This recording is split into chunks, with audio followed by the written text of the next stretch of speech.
आप सभी का स्वागत है आपके अपने YouTube channel Shri Ram classes में। और इस वीडियो में हम बात करेंगे राजस्थान माध्यमिक शिक्षा बोर्ड परीक्षा 2022 कक्षा 10 की गणित का पेपर, जो आपके 12 अप्रैल को पेपर होने वाला है गणित का। उसमें वो जो पेपर होगा बिल्कुल सेम पैटर्न का होने वाला है, तो आप इस वीडियो को शुरू से अंत तक देखें। इस वीडियो के इस पेपर के जितने भी प्रश्न हैं उनको आप अच्छी तरीके से तैयार करें, आपको जो काफ़ी हेल्प मिलेगी। और आपके 12 तारीख को जो पेपर है वो काफ़ी शानदार होने वाला है। तो पूरे एग्जाम पैटर्न पर आधारित ये पूरा पेपर है।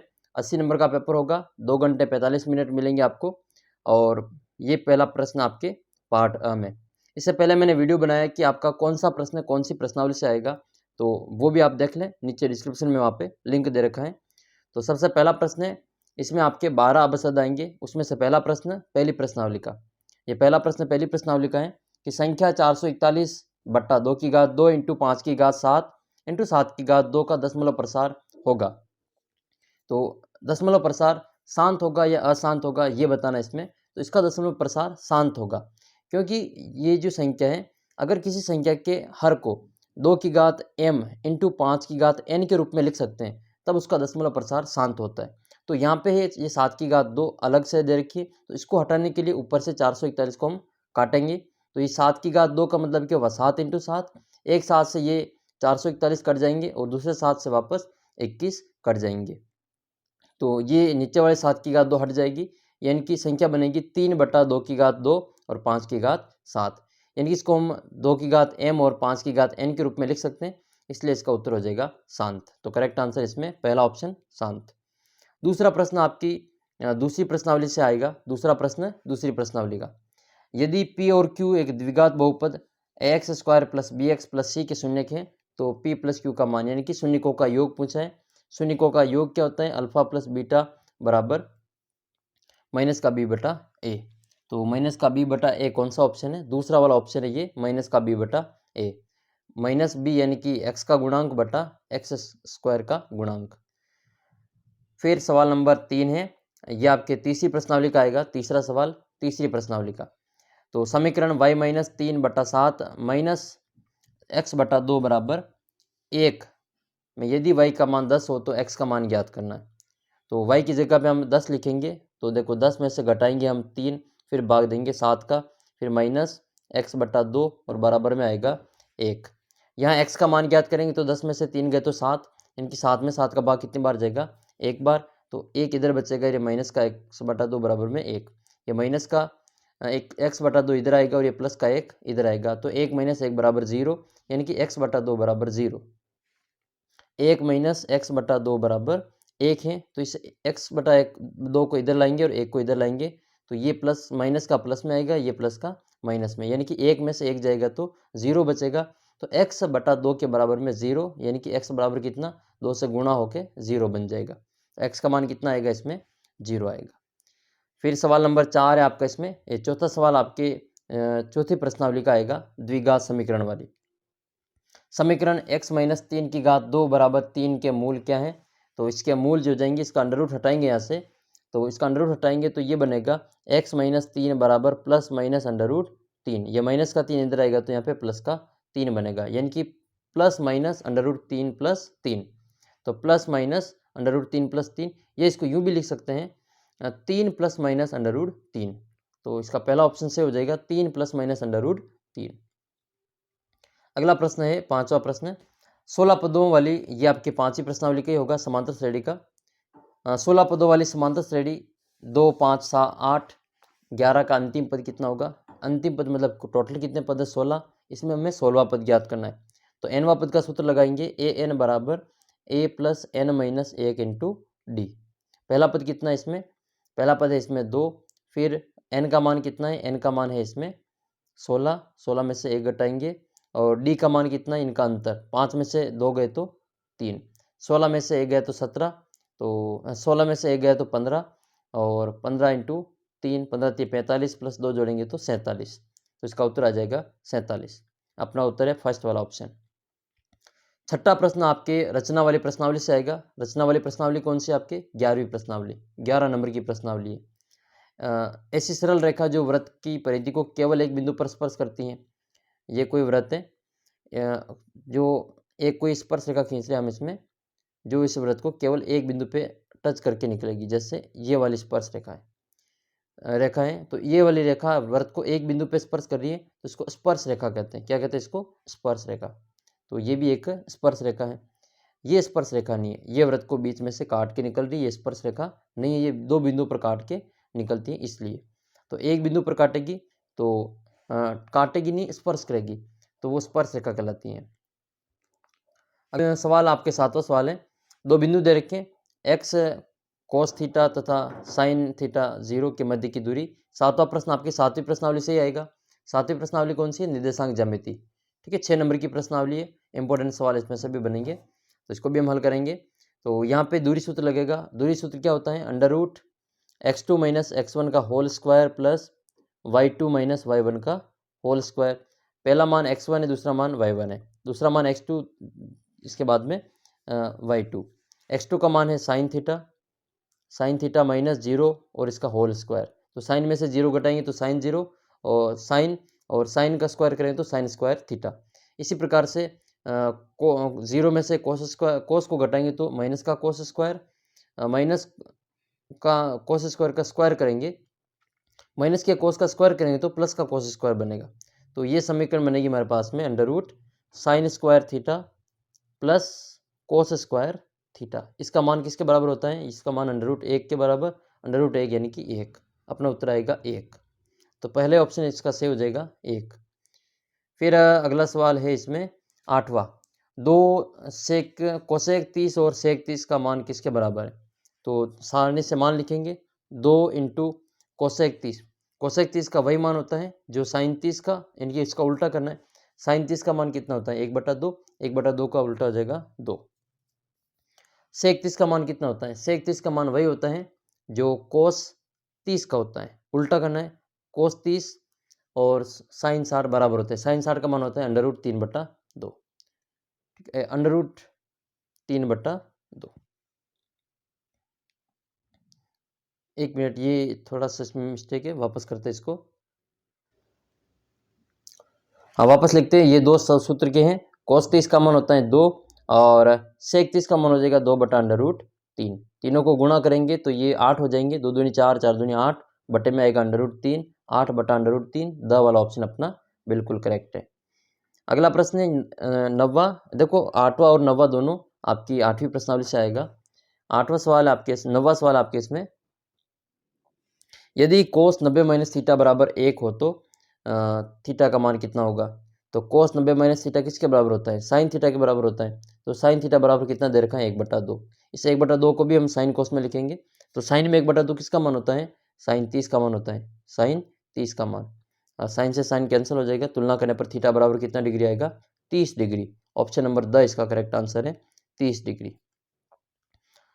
10वां सवाल आपके 14वीं प्रश्नावली का आएगा, माध्य माध्य का बहुलक वाली। तो इसमें इसका प्रथम 5 विषम संख्याओं का माध्य ज्ञात करना है। तो प्रथम 5 विषम संख्याएं कौन कौन सी हैं? 1 है, 3 है, 5 है, 7 और 9। ये प्रथम 5 विषम संख्या है। इन पाँचों को जोड़ के 5 का भाग देना है। पाँचों की जोड़ 25 आएगी। 25 में 5 का भाग देंगे तो 5 बार जाएगा। तो प्रथम 5 विषम संख्याओं का माध्य कितना होता है? 5 होता है। ये उत्तर आप याद भी रख सकते हैं इसका। प्रथम 5 विषम संख्याओं का माध्य 5 होता है। 11वां सवाल है आपके, बंटन 3, 5, 7, 4, 2, 1, 4, 3, 4 का बहुलक कितना है? तो बहुलक का मतलब जो संख्या बार बार आती है वो बहुलक होती है। इनमें से कौन सी संख्या बार बार रिपीट हो रही है? तो 4 ऐसी संख्या है जो ज़्यादा बार आई है। तो 4 देखो, 1 बार, 2 बार और 3 बार आ रही है, इसका मतलब बहुलक बराबर 4 हो जाएगा। तो ब वाला उत्तर अपना सही है, बहुलक 4। अगला प्रश्न है, दो पासों को उछालने पर अंकों का योग 7 या 11 आने की प्रायिकता ज्ञात करनी है। अंकों का योग 7 या 11 आने की प्रायिकता कितनी हो जाएगी? तो वो 4/36 होगी। 4/36। तो 4/36 नहीं, 8/36। तो 8 स्थितियाँ कौन कौन सी हैं पहले वो देख लेते हैं। तो अंकों का योग 7 कब आएंगे? एक तो आएगा 1 6 में, ठीक है, एक आएगा 2 5 में, 3 4 में, 4 3 में, 4 3 में, 5 2 में और 6 1 में। 6 स्थितियाँ तो ये हो जाएगी। और फिर अंकों का योग 11 आने की प्रायिकता, तो 6 तो ये होगी, 2 ये हो जाएंगी, 5 6 और 6 5, तो टोटल कितनी हो गई? 8। तो अनुकूल परिणाम 8 है, कुल परिणाम 2 पासों को उछालते तो 36, ठीक है। 4 के पार से काट देंगे, ये 2 बार कटेगा और ये 36 9 बार कटेगा, तो 2/9 इसका आंसर आएगा। आपको अपनी परीक्षा की कॉपी में इसी प्रकार से एक टेबल बना के सभी का उत्तर एक साथ लिखना है, तो अच्छा रहेगा इसमें। फिर दूसरा सवाल इसमें, रैखिक निम्नलिखित प्रश्नों के रिक्त स्थानों की पूर्ति कीजिए। दूसरे सवाल में आपके 6 प्रश्न रिक्त स्थान के आएंगे 6 नंबर के, तो वे कौन कौन सी प्रश्नावली से आएंगे वो भी मैंने आपको बताया, फिर से आपको बता देते हैं। दूसरे का जो पहला प्रश्न होगा रिक्त स्थान का, वो आपके तीसरी प्रश्नावली का आएगा। रैखिक समीकरण दे रखी है 2x - 3y - 2 = 0 और 4x - 4y - 5 = 0। ये जो युग्म है वो संगत है कि असंगत है वो बताना है। तो संगत कब होते हैं? जब a1/a2 बराबर b1/b2, ठीक है, ये बराबर नहीं हो तो ये संगत होगा, और जब तीनों ही बराबर हो तो भी ये संगत होगा। लेकिन समांतर रेखाओं की स्थिति में ये संगत नहीं होता है। तो a1/a2 बराबर b1/b2, लेकिन c1/c2 अगर बराबर नहीं है तो वो फिर संगत नहीं होगा। तो इनमें ये दोनों देखो बराबर है, ये दोनों 1/2 है, ये 3/4 है, ये 5/2 है, कोई किसी के बराबर नहीं, इसलिए ये आपस में संगत हो जाएंगे। दूसरा सवाल जो आपके आएगा वो 5वीं प्रश्नावली का आएगा, समांतर श्रेणी 2 7 12 का 11वां पद ज्ञात करना है। पहला पद देखो 2 है, डी का मान 7 में से 2 घटाएंगे तो 5 आएगा, एन का मान 11 है, एनवां पद का सूत्र लगाएंगे an बराबर a + n - 1 × d। ए का मान 2 लिखेंगे, एन का मान 11 और डी का मान 5 लिखेंगे, और डी का मान माइनस में होगा तो उसको कोष्टक में बंद करेंगे। तो 1 बराबर 2 लिखेंगे, एन बराबर 11, डी बराबर 5। एन में से 1 घटाया तो 11 में से 1 घटाएंगे तो 10 बचेगा, 10 को 5 से गुणा करेंगे 50, 2 जोड़ेंगे तो इसका आंसर आएगा 52। तो 11वें पद का मान आपको यहाँ लिखना है 52। अगला प्रश्न है तीसरा, एक व्रत में अधिक से अधिक कितनी जीवाएं खींची जा सकती हैं? तो ये मान लो कोई व्रत है, इस व्रत के ऊपर कोई 2 बिंदु ले लेते हैं, ठीक है। यहाँ पे जैसे कोई 2 बिंदु है, जैसे एक बिंदु यहाँ पे और दूसरा बिंदु यहाँ पे, इन दोनों को जब हम मिलाते हैं तो ये जीवा कहलाती हैं। तो ऐसी कितनी जीवाएं यहाँ पे खींच सकते हैं? तो ऐसी इसके अंतर्गत हम अनंत जीवाएं खींच सकते हैं। और सबसे बड़ी जीवा का नाम पूछे तो आपको बताना है व्यास। इस व्रत की सबसे बड़ी जीवा का नाम व्यास होता है। ऐसी जीवा जिसके दोनों सिरे व्रत की परिधि पर हो तो वो भी व्यास ही कहलाती हैं। फिर आपके ये 11वीं प्रश्नावली का आएगा, ठीक है। तो कितनी जीवाएं खींच सकते हैं? तो अनंत जीवाएं खींच सकते हैं। तो चौथा प्रश्न आपके वापस एक्स अक्ष पर स्थित प्रत्येक बिंदु की कोटि ज्ञात करनी है। तो ये 7वीं प्रश्नावली का सवाल है। एक्स अक्ष पर स्थित प्रत्येक बिंदु की कोटि का मान 0 होता है। वाई अक्ष पर भुज का मान 0 होता है, 0 होता है। एक्स अक्ष पर कोटि का मान, ये कोटि क्या होती है? तो वाई के निर्देशांक को कोटि कहते हैं, एक्स के निर्देशांक को भुज कहते हैं। अगला प्रश्न, यदि साइन थीटा बराबर कोस थीटा हो तो थीटा का मान। ये सारणी से भी कर सकते हैं कि साइन थीटा और कोस थीटा में किस डिग्री का मान जो बराबर होता है। तो 45 के सभी मान पड़ोसी वाले मान बराबर होते हैं। साइन और कोस के 45 बराबर, टेन कोट के 45 बराबर, सेक और कोसेक के भी 45 बराबर होते हैं। आया कैसे तो वो भी देख लो, इसमें 45 डिग्री आएगा कैसे। तो ये साइन थीटा और कोस थीटा, इनको हम किसी एक में बदलेंगे। तो इसमें हम कोस को साइन में बदल रहे हैं, तो कोस थीटा की जगह क्या लिख सकते हैं? साइन 90 - थीटा और साइन थीटा। तुलना करने पर साइन से साइन कैंसिल होगा, यानी कि थीटा बराबर कितना आएगा? 90 - थीटा। इस माइनस थीटा को दिलाएंगे तो प्लस थीटा, इनकी थीटा प्लस थीटा, कितने थीटा हो गए? 2 थीटा बराबर 90। तो थीटा का मान ज्ञात करने के लिए 90 में 2 का भाग देंगे तो 45 इसका आंसर आएगा। छठा प्रश्न आपके 14वीं प्रश्नावली का आएगा, सांख्यिकी वाली का। a1 a2 a3 an का माध्य a हो तो a का मान किसके बराबर होगा? तो इन सभी का योग और उनकी संख्या। तो ये सिग्मा an या ai का मान 1 to n है, 1 to n, और इसमें n का भाग दे देना है। तो ये आपके 6 प्रश्न हो गए दूसरे सवाल के। फिर आपका तीसरा सवाल आएगा जिसमें आपको 12 प्रश्न वन लाइनर हल करने हैं। तो इनको भी हम हल करते हैं अभी। फिर तीसरे का पहला सवाल देखते हैं। देखो तीसरे का जो पहला सवाल है आपके वन लाइनर आएगा, ये आपके पहली प्रश्नावली के आएगा। इसमें फिक्स है, या तो आपको लघुत्तम पूछेगा या महत्तम पूछेगा, या फिर इनका संबंध, दो संख्या दे देंगे ए और बी, इनका एलसीएम देके आपको एचसीएफ पूछ लेगा। तो ये इनके संबंध होता है ए इंटू बी बराबर एलसीएम इंटू एचसीएफ। 4 में से 3 देंगे, चौथी चीज हम ज्ञात कर लेंगे। जैसे पहला सवाल है इसमें, तो संख्याओं 44 और 99 का आपको महत्तम ज्ञात करना है। तो महत्तम ज्ञात करने के लिए हम अभाज्य गुणनखंड विधि काम में ले रहे हैं अभी। वैसे यूक्लिड विभाजन विधि से भी इसको ज्ञात कर सकते हैं। तो सबसे आसान विधि जो है वो अभाज्य गुणनखंड विधि है। इसमें हम 44 और 99 के अभाज्य गुणनखंड करेंगे। 44 में 2 का भाग देंगे 22 बार, 22 में 2 का भाग 11 बार। फिर 99 में 3 का भाग जाएगा, क्योंकि 2 का भाग 99 में पूरा पूरा नहीं जाता है। 3 का भाग 99 में 33 बार और 33 में 3 का भाग 11 बार। फिर इनके गुणनखंड हम यहाँ पे लिख लेंगे। 44 2 into 2 into 11, 99 3 into 3 into 11। HCF का मतलब ये होता है कि जो दोनों में कॉमन हो। इन दोनों में कॉमन क्या है? 11 है, तो HCF बराबर 11 हो जाएगा। तो 11 वह सबसे बड़ी संख्या है जो इन दोनों संख्याओं को पूरी तरह से विभाजित कर देगी। तो HCF बराबर 11। अगला प्रश्न है आपके इसमें, यदि x माइनस 2 व्यंजक x square plus 2x minus a का एक गुणनखंड है तो ए का मान ज्ञात करना है। अगर ये इसका गुणनखंड है तो इसमें भाग देने पर इसका शेषफल कितना बचेगा? 0 बचेगा। तो पहले हम इसका शेषफल ज्ञात कर लेते हैं। तो इसको हम शेषफल ज्ञात करने के लिए 0 के बराबर लिखते हैं। तो x माइनस 2 बराबर 0, यानी कि x का मान कितना आ गया? 2। x का मान इस वाले बहुपद में हम यहाँ पे रखेंगे। तो x square plus 2x minus a, ये अगर इसका गुणनखंड है तो ये इसका मान 0 के बराबर होगा। तो इस व्यंजक में हम x बराबर 2 रखेंगे। तो जहाँ x है वहाँ पे 2 रखा। X square plus 2 into 2 minus a बराबर 0। और यहाँ पे हम 4 प्लस 4, 2 का स्क्वायर 4 और 2 इंटू 2 भी 4, माइनस ए बराबर में 0। 4 और 4 कितने हो गए? 8। 8 माइनस ए बराबर 0। ए का मान ज्ञात करना है तो हम 8 को यहाँ से माइनस ए को यहाँ से हटाएंगे, इधर आएगा तो प्लस का है। तो ए का मान कितना आ जाएगा? 8 आ जाएगा। तो ए का मान आ गया इसमें 8। अगला प्रश्न है, यदि बहुपद x square minus 6x plus 6 minus 6 के शून्यकों का गुणनफल 6 हो तो ए का मान ज्ञात करना है। देखो सीधा सा है, शून्यकों का गुणनफल क्या होता है? अल्फा इंटू बीटा बराबर सी बटा ए। ए बी सी का मान ज्ञात कर लो। ए का मान ए है, बी का मान -6, सी का मान -6। ए का मान ए लिखेंगे, सी का मान -6 लिखेंगे। गुणा कितना दे रखा है? 6 दे रखा है।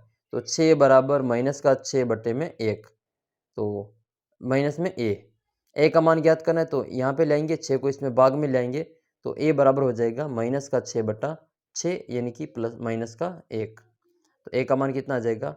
1 आ जाएगा -1। नेक्स्ट क्वेश्चन है चौथा, के किस मान के लिए समीकरण लिखा है?